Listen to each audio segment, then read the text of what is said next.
before pairing the charger with the Tuya app. Make sure it is within range of your Wi-Fi network. Important. The charger and your phone must be connected to the same 2.4 GHz Wi-Fi network. 1. Download Tuya app.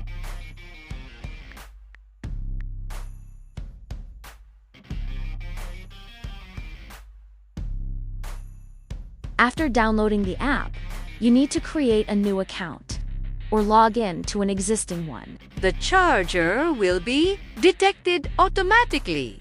Enter your Wi-Fi network, name and password. After a moment, the charger will be added to the Tuya system. You will see the app screen, where you can control the charger and monitor its operation.